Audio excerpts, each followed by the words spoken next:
Aqib Talib is retired, of course, from the NFL, and he's become a coach for what is it, Little League or young football kids? I'm not Youth sure, but football. Yeah. youth football? Okay. Yeah.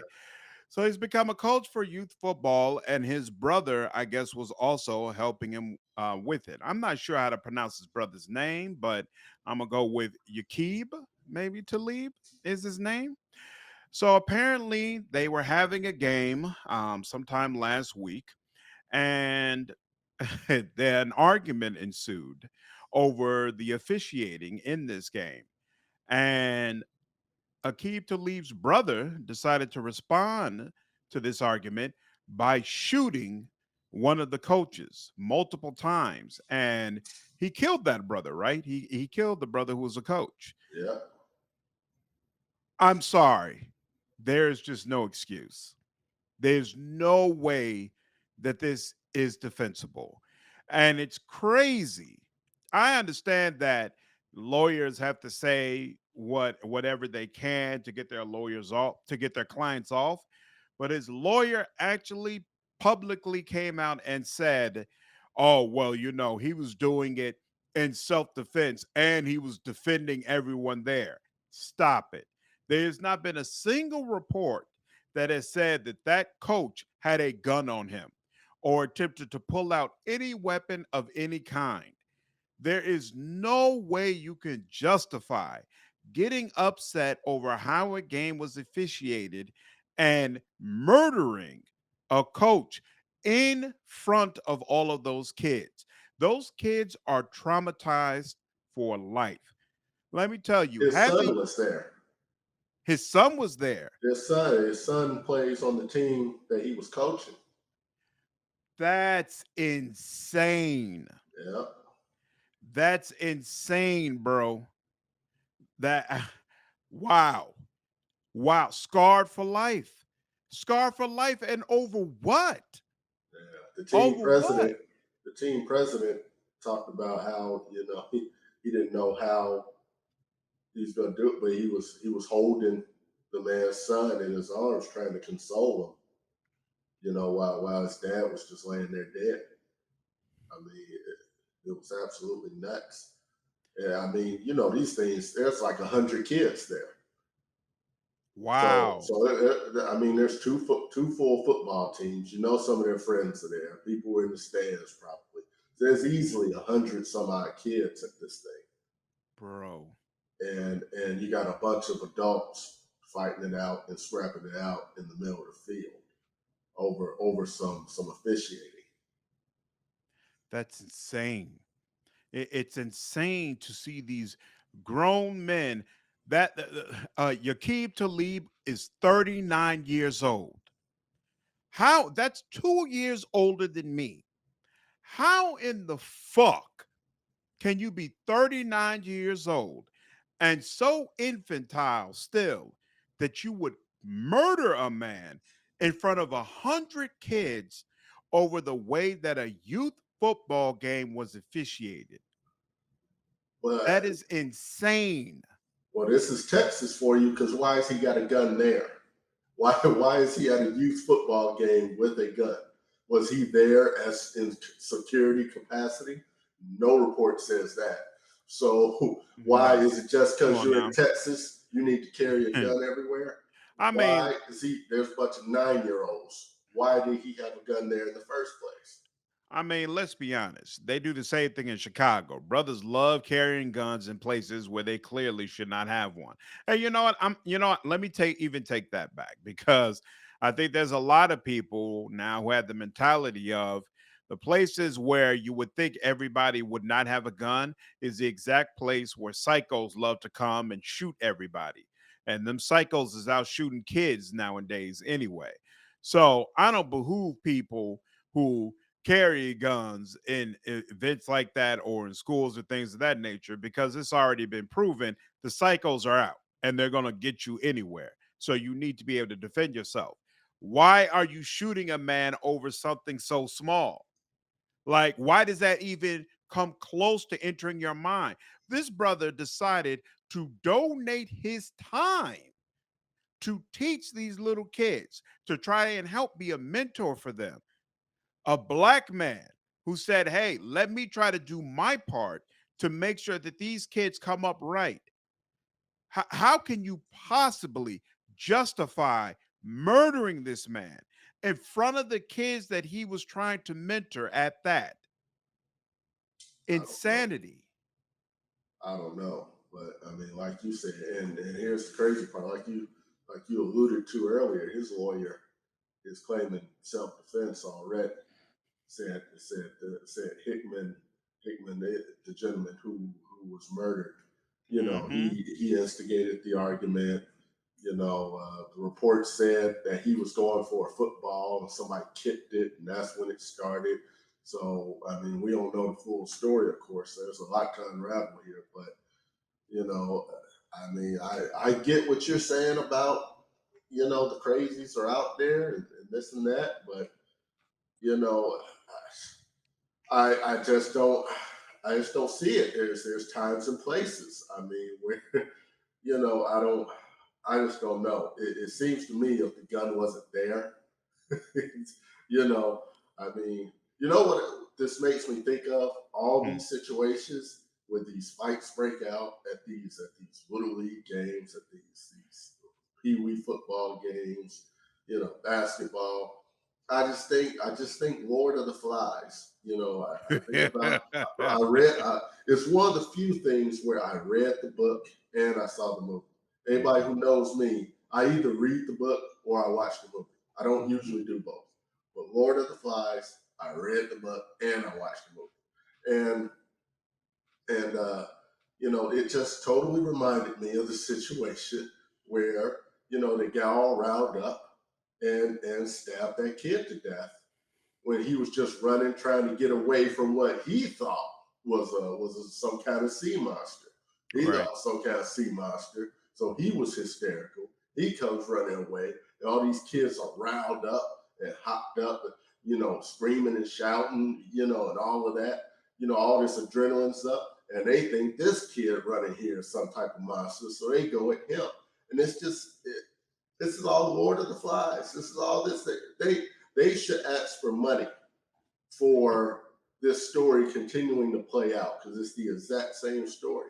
And I just don't get it. We get into these groups, we get riled up over a game. All this adrenaline is going, and it's meant to. It's meant for the adrenaline to go, and then just something just sparks it off, and here we go. Here we go with this. My thing is, if I'm a member of that family, Akib Talib is definitely getting sued. Brother, some money got to come up out of you because I'm sorry, you knew your brother was a fuck nigga. I don't care what nobody says. When you brought him, because apparently, whatever capacity his brother was there to help him. So, like, it wasn't like he was just in the stands. All right. It wasn't like he came on his own. He came with a quid to leave. All right. You knew your brother was this kind of dude, the kind of dude who will pull this kind of nonsense. And you had him helping you with this youth football league anyway. I guarantee you, if they look into the past of this brother, they're going to find other incidents of violence, other incidents of assault, other things that this brother did that Talib absolutely knew about. And there has just got to be a case where they sue his ass and they're like, bro, you brought your brother there. You allowed him to be a part of the situation, knowing at any point in time he could go off and do something like this. You got to pay. You got to pay. You got to pay. And this is the problem when you have family members and friends that you know are messed up, that have proven time and time again that they're messed up. But you want to put them in these positions that make you vulnerable anyway. I am a big believer in you should know your friends and you should know your family. I know the people that are around me. And more importantly, I like to believe I know how I can trust them. I know people who would never do certain things to me, but might do other things that I have an issue with. And I don't put myself in a position where those people could potentially do those things to me. Everybody has weaknesses. Everybody has problems. And you have to be real about the problems that your friends and family have. This was a complete mess up on the part of anybody who was involved in that man being on the field. Well, I mean, I think what's going to come out, and I mean, of course, it's all going to go to Talib and him killing Hickman. But you know what we also got to keep in mind was I think based on the foot, it was very chaotic footage, you Hmm. know. But I can't tell if Talib was straight in the middle of it when it started, right? Right. So this thing I think was going, and he just jumped in there, right? Hmm. So why were these people hysterical and crazy to Right. even begin with? It was more than just if the only thing that happened here was Talib was probably the only one in that group that had a pistol. Right. Imagine if all of them did. You would have had 20 pistols coming out and Hmm. firing because as soon as one blasts one, everybody blasted.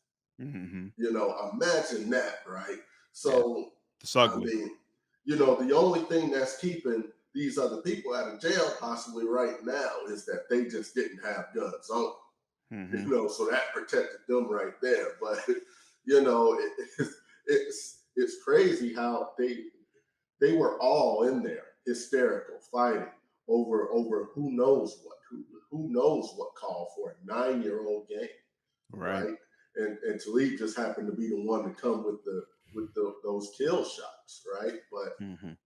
you know, in regards to family though, and or family or friends or knowing who you are, you know, I mean, there's been instances I will say that I thought I knew some people and how far they would go until they took it farther. You know, and I mean, you know, and I have a story that I typically tell, and it's a tame story because I don't tell the ones that are, you know, really out there, Egregious. you know, on this broadcast here. But I tell the tame one, which is I was in Las Vegas, and you know, and again, people knew me. People knew I wasn't involved in anything shady. I wasn't no gang banger, no dealer, nothing like that. I just came out to work. That was it. I might have a drink with the fellas every now and again after work. That was it. This dude decides, you know, he's being nice. He gives me a ride home, but he decides he needs to serve a couple people on the way, right? And I'm sitting in the car, and and there Yo. was no thought in my mind that he would put me in that position because Yo. in every conversation we've had and everything that we've talked about, he knew that was nothing that I was into, nothing I wanted to be a part of. You know, I mean, basically, there was nothing in his mind would have thought should have thought to him, made him think that hey, Hudson want to get involved in this. Let me show him how it's really going down. But no, no, and I sure enough thought that he would not, you know, try to even attempt to come at me that way. And Mhm, but he did. mhm. But he did, and it was the last ride I ever took from him. You know, obviously, like you say, I didn't put myself in that position again. I never hung out with him again because you know it's like you just out the blue just did this, Right. so now I have no clue. Yep. Who Like are what you? yeah, I have no clue what you're willing to do in front of me now. You know, this thing you might be saying we End up being a murder. we gonna go roll up on some niggas, you know. You know, like what? Yeah, you know, they ain't pay me that last time, you know. Right. I think it's, you know, so you know, it's one of those things. Sometimes you just don't know until you know. And that situation had a very good chance of getting out of control. Mhm, Luckily, it wasn't an undercover cop. Luckily, it wasn't somebody who just went nuts and said you cheating them. You know, mhm, luckily it didn't turn into something like that, but it easily could have off of mhm. off of off of this thing. It turned out to be tame. Nothing happened, but I certainly wasn't going to put myself in a position. But like I said, that was something I would not have expected him to do to me. I Hmm. did not expect him to put me in that position. But I learned from it. And I moved on. But again, sometimes you might not know until you know. Like I said, if that gun wasn't there, he'd have probably just been fighting and throwing blows just like the rest of them. I think so. I saw somebody taking the first down marker and slinging it around. Like I said, the footage was very Chaotic. chaotic, but Yeah. somebody was slinging something around, throwing it around. So it's one of those things where sometimes maybe you just don't know that. Maybe you think he's never taken it like To way that up extreme. here before. So maybe his plateau is here, Mhm. right? And if that was the case, he sure proved his brother wrong. The plateau is way up there, Yeah. you know. I'm sure the case is going to reveal a lot of these details, so it'll be interesting to track the situation and find out how it ends up. Um,